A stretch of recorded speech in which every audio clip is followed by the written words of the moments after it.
नागपुरात तिहेरी तलाकचा धक्कादायक प्रकार. मुलगी जन्माला आल्याने विवाहितेचा छळ. युसुफ पठाण, प्रतिनिधी, मालेगाव, नाशिक. मुलगी जन्माला आल्याच्या कारणावरून विवाहितेचा मानसिक आणि शारीरिक छळ करून अखेर तिला तिहेरी तलाक दिल्याचा धक्कादायक प्रकार इतवारी मस्कासात परिसरात उघडकीस आला आहे. या प्रकरणी तहसील पोलिसांनी पती आणि सासू विरोधात गुन्हा दाखल करून तपास सुरू केला आहे. इम्रान रशीद शेख आणि त्याची आई सईदा बेगम अशा आरोपींची नावे आहेत. पीडित महिलेने नाव बदललेले तहसील पोलीस ठाण्यात तक्रार दाखल केली आहे.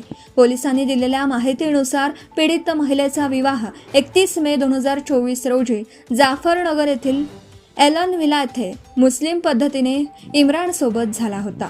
महिलेचे हे पहिले तर इम्रानचे दुसरे लग्न असल्याचं समोर आलं आहे.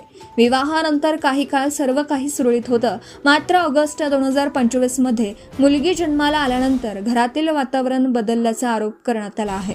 तक्रारीनुसार मुलगी झाल्याच्या कारणावरून पती आणि सासूकडून महिलेला सतत टोमणे मारले जात होते.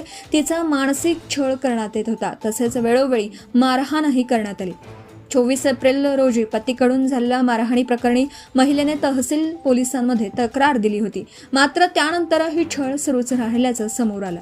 काही दिवसांपूर्वी पुन्हा एकदा पतीने महिलेला मारहाण केली. त्यानंतर तिला तोंडी तिहेरी तलाक दिल्याचा आरोप तक्रारीत करण्यात आला आहे. देशात तत्काळ तोंडी तलाक देण्याची प्रथा कायद्याने गुन्हा घोषित करण्यात आली असतानाही हा प्रकार घडल्याने पोलिसांनी गंभीर दखल घेतली आहे. विशेष म्हणजे मारहाणीच्या घटनेदरम्यान इम्रानचा एक मित्र घटनास्थळी उपस्थित होता.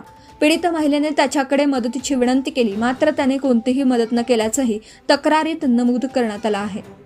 पोलिसांचं म्हणणं आहे, वरिष्ठ पोलीस निरीक्षक संजय मेंढे यांनी सांगितले की महिलेच्या तक्रारीवरून भारतीय न्याय संहिता तसेच मुस्लिम महिला विवाह हक्क संरक्षण कायद्यान्वये पती आणि सासू विरोधात गुन्हा दाखल करण्यात आला आहे. संबंधितांचा जबाब नोंदवण्याची प्रक्रिया सुरू असून प्रकरणाचा पुढील तपास करण्यात येत आहे. तिहेरी तलाक कायद्यात काय आहे शिक्षा? देशात तत्काळ तिहेरी तलाक या प्रथेला 2019 मध्ये केंद्र सरकारने कायद्याने गुन्हा घोषित केला आहे.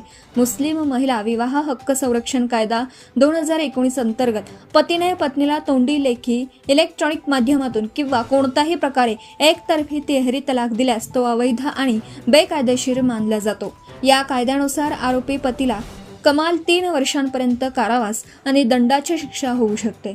हा गुन्हा दखलपात्र असून पोलिसांना थेट गुन्हा दाखल करण्याचा अधिकार आहे. मात्र न्यायालयाच्या परवानगीशिवाय आरोपीला जामीन मिळू शकत नाही. तसेच पीडित महिलेला स्वतःसाठी आणि अल्पवयीन मुलांसाठी निर्वाह भत्ता मागण्याचा अधिकारही या कायद्यात देण्यात आला आहे. Subscribe now and press the bell icon. Never miss an update.